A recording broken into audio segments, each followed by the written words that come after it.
Hey everyone, I hope you're doing well and staying safe during this time. If you're new here, welcome to the channel. Like I said, thank you so much for checking me out. If you haven't done so, please make sure to hit that subscribe button just right below the video. Cool, thank you so much. I really do appreciate it. And if you're returning, welcome back. Thanks again for your support. I truly do appreciate having you here. I can go and buy art for as little as, I believe, $500 at a time. But I wanted to show you this so you can understand just how cool this is. Listen to the first five. Color paint you see is all green. Masterworks.io was able to flip that painting for a 32% return on investment, doubling the S&P in the same time period. Wow, here to sketch out how it all went down and to unveil some of his most recent investment opportunities is founder of Masterworks.io, Scott Lynn, here in a Fox Business exclusive. First of all, congratulations. That's unbelievable. So tell me how the sale went down, and can you say who you sold it to? And you heard from investors who in some cases really only bought 1,000 piece tranches, $1,000 piece moves. I mean, I think it was a great proof of concept for Masterworks for the asset class. Obviously, a 32% annualized return is super hard to beat, particularly when there was a lot of questions as to run COVID and how would COVID impact the art market. So I think this really demonstrates the resilience of the art market overall during otherwise volatile times. So that piece itself, and then we've seen some other ones, what you have been able to do is offer investors out there, look, maybe people feel that they're too heavy in equities. So they say, let me get a few different types of investments, right? Alternative investments. And this has turned out, at least in this case, to look really good. Let's talk about another one that you put up. Okay, I just want to show you that. How cool is that to all of a sudden, really for the first time in my life and the lives of probably millions of people potentially, that you can have access to something where traditionally, if you didn't have, $30 million, you weren't going to touch a Mona Lisa, not necessarily Mona Lisa, but a Monet, for instance, or a Banksy, or whatever.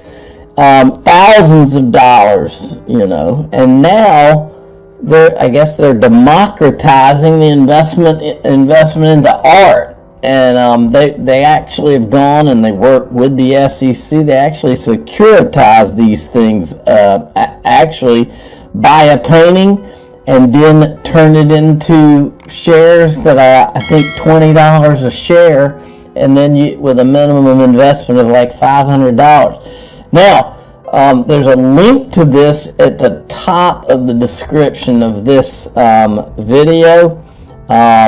And you need to go check it out. Go check it out. It's awesome. Okay. Hassan Alanazi, I love his tweets. While the others are on fake rise, XRP is getting ready for the real mega run. I hope that this guy is right. He's got hashtag crypto India. Maybe he knows something over there. Now, Jimmy Valley had tweeted this to me. What if SEC is hiding the answer to Mr. Sorkin's question in the 63 emails they're refusing to produce? Let me hit a refresh here. Listen. When cryptocurrencies were backed effectively by governments, right? That this could become the future. And so one of the things that I think people wonder about is if something like that were to ultimately happen, would that be validating of all of these new forms of currency, whether it's Bitcoin or Ethereum or any of these other kinds of things? Or would you think that would ultimately crowd out these things because you'd finally have a regulated version of this?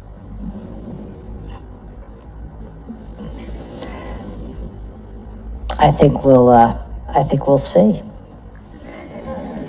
It's a good answer. Yeah. I like that clip. So I retweeted that and I said, no doubt the SEC, Federal Reserve, CFTC, Treasury have a bigger plan. They don't want us to know. I do believe that, folks. In fact, the bigger plan is a great thumbnail. The bigger plan, I'm writing it down. They do have a bigger plan. There's no question about that. They didn't count on John Deaton or the decentralized XRP holders working to find the truth. The truth will set the United States and the world free. We're ready for it. We can take it.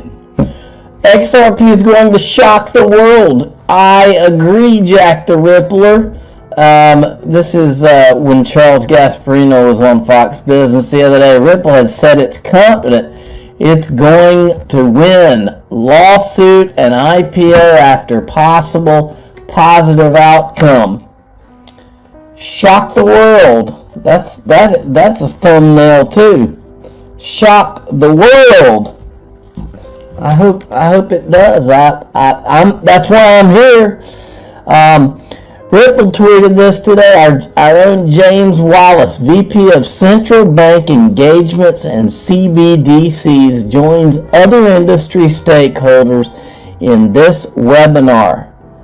Learn about the benefits that new forms of digital money can bring to wholesale cross-border settlements and the innovative use cases that can be delivered. That's from the Digital Pound Foundation has put that out, and he'll be there.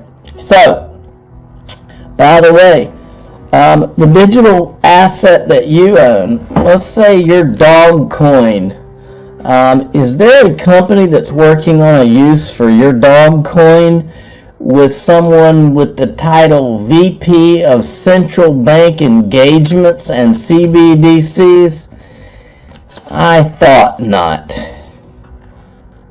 XRP is the one, folks. XLM is the other. Okay, I put this out today. I had gotten into the book, and I recommend that you all go out and buy it. It's called Out of the Ether, and I forget what the author's name is. Here's a few clips that I took from it. And I was making a point here. So Ether had an ICO. We know that they helped to disguise whales. These are all their own words. We know there were DAO attacks that nobody, to my knowledge, has ever really gone to try to find out who did it and get the money back, or to go find out who did it and prosecute them, which is interesting to me. And I said we also have the financial story of the century being ignored by the mainstream financial media. These are the clips that I thought were interesting. I'll take, let me get, let's say, there was a couple of more here. Ethereum arguably initiated the first ICO, given that it went on to have such an important role. At the end of a 42-day sale, 60,102,216 Ether had been sold to the public. In return, the Ethereum Foundation got a stash of 31,529 Bitcoin, which was worth about $18 million. Now the co-founders had to address the pre-mine and all this. Anyway, you go through this, folks. All anybody would ever have to do to get to the bottom of the disguised whale purchases is to follow the money, folks. But you know what? A funny thing happened along the way here, folks. We've been pounding and pounding and pounding. And let me remind you here, before I go any further, let me remind you here, is all we ever wanted was a level playing field. We didn't want to have to uncover the timeline. We didn't want to have to go out and find the video of their own words. we were forced into that corner. But they couldn't give us a level playing field. They had to work behind the scenes with the SEC to get Ethereum the free pass and get Bitcoin and Ethereum out from under security laws at the expense of all the entire rest of the industry in 2018. And then they, not only that, but they had to then gloat about it and then brag about how it's going to be tough for other digital assets because, you know, they're not going to have that clarity. Then they had to go out and gloat. Then they had to turn around and sue Ripple, okay? It didn't have to go this way. Well, here's the problem they have now. Now everybody is kind of getting onto this thing, and you make no mistake, Kavita Gupta, who used to work at Consensus and was there during the Brooklyn project, you think she doesn't know where bodies are buried? Kavita Gupta must be watching the pounding that Ethereum and Consensus has been getting in the social media, just their own words in the timeline, but she must have or her attorneys must have noticed, because she is now suing Consensus. My most difficult social media post, my side of the story and our legal notice. So she's now suing them, okay? And this guy did a whole thread on it. It's a house of cards. That's the thumbnail word too. House of cards. It's exactly what it is. Because they start looking around too many corners in this deal, and they're going to have a real problem. So, this guy did a thread on it, and it's worth looking at the whole thing. There's a huge lawsuit underway at Consensus no one is talking about. Don't worry, we're talking about it now. And it reads like a National Enquirer piece. Kavita Gupta was a general partner at Consensus alongside Joseph Lubin. She managed a fund $13.5 million to over $300 million from 2017 to 2019 until she resigned to teach at Stanford. 2 years later, she's asking for the carry she's entitled to, 20% of profits or $50 million. Problem, Lubin won't pay. In a new lawsuit from last month, she alleges Lubin won't pay so he can keep the carry. As the other GP, she would be entitled to the profits and not Consensus. Gupta further alleges that she left Consensus after numerous cases of misogyny, hard drug use, and illegal payments. She didn't want to leave, she had to, and shouldn't be penalized for it. But what does Lubin and Consensus have to say? Gupta lied about her resume and was asked to resign, meaning she lost her right to the carry. According to a separate filing after Gupta's Consensus alleges Gupta lied about degrees from Harvard and MIT, a job at McKinsey, space tech patents, and even a stint with NASA. Consensus claims Gupta presented fabricated documents to back up her claims. Consensus claims Gupta lost her carry after the fraud was discovered. With her suit, Consensus is now countering, asking for her salary, bonuses, and any equity given back. The curious part is the time discrepancy between the resume fraud being discovered and her leaving the firm. The court will have to weed its way through two different timelines. Takeaway? This is the interesting part, folks.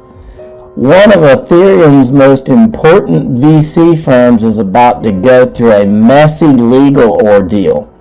It could have implications for every founder, project, and token involved.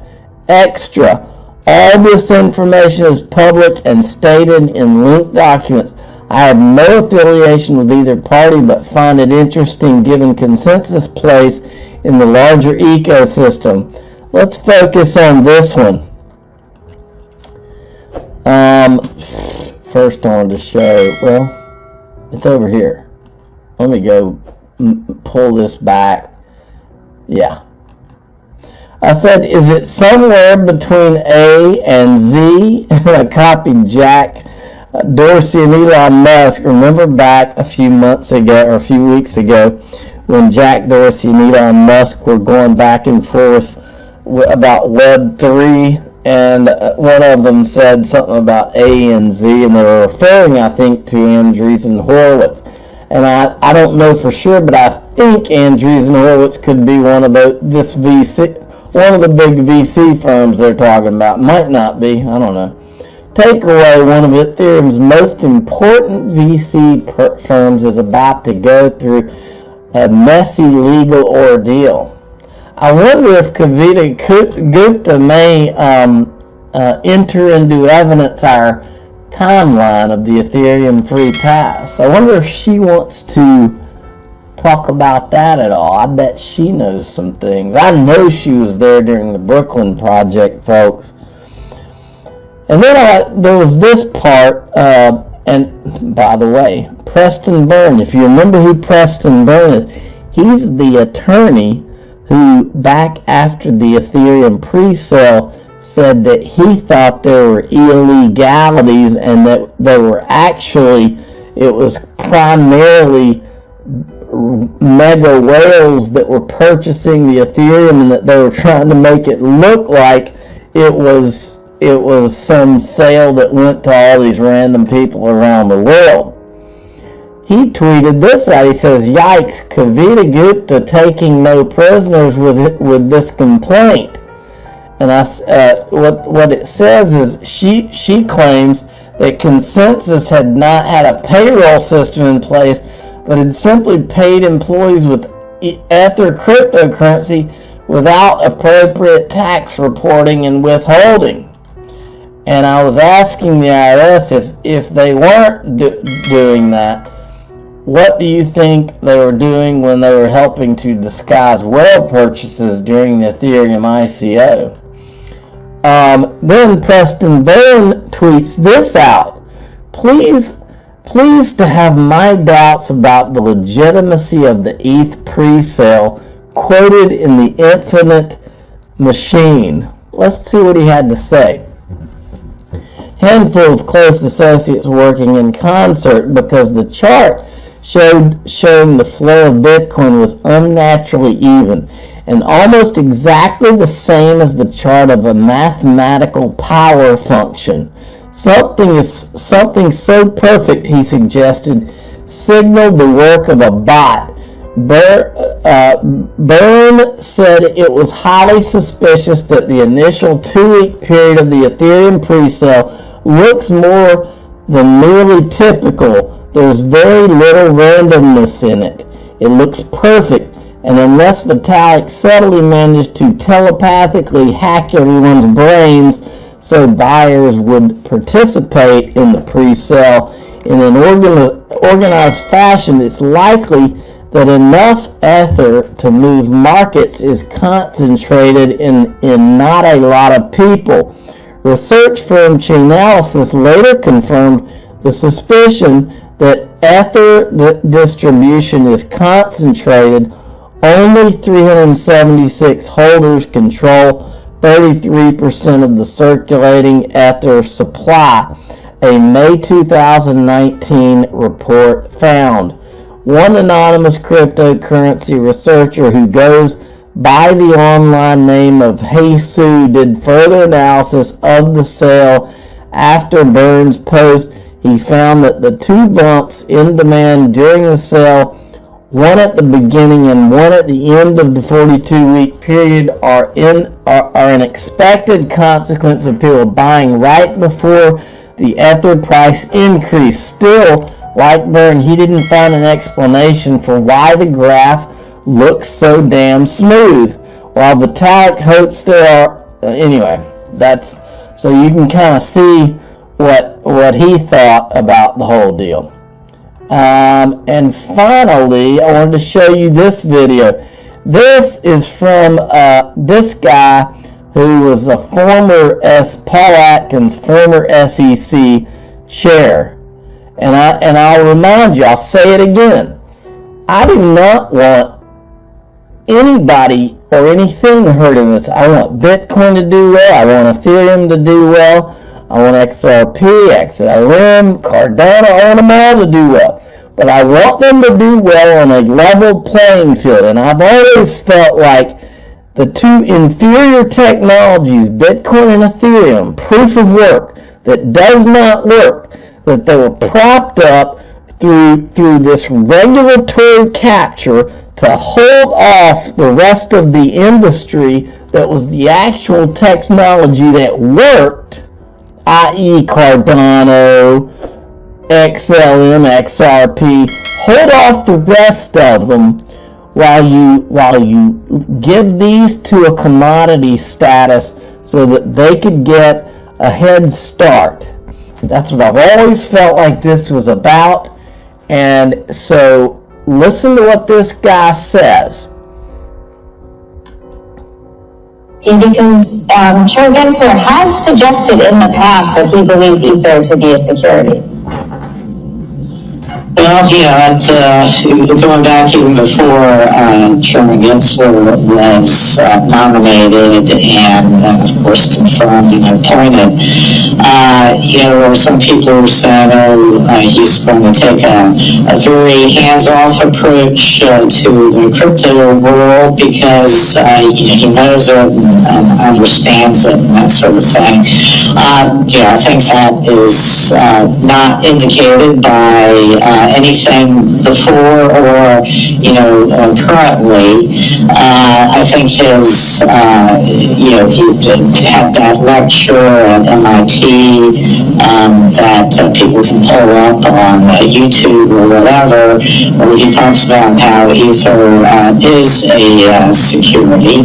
And so, but we heard back under the previous administration, Bill Hinman gave a speech where he talked about how Ether has morphed from arguably being a security at the beginning with its, how it came about and the organization around it, to how it's morphed into that arguably it's not a security. So that actually gave a lot of people some comfort, although it was only a speech by a staff member and it's not a statement or action of a commission. But at least that was something. So I think I think it's arguable that Bitcoin and Ether are not securities, and there's an indication that the SEC may well take that particular point, but I think the ramifications of declaring Ether to be a security are huge, and I don't think the market really understands what that would mean with rescission rights of people who have had, have traded Ether.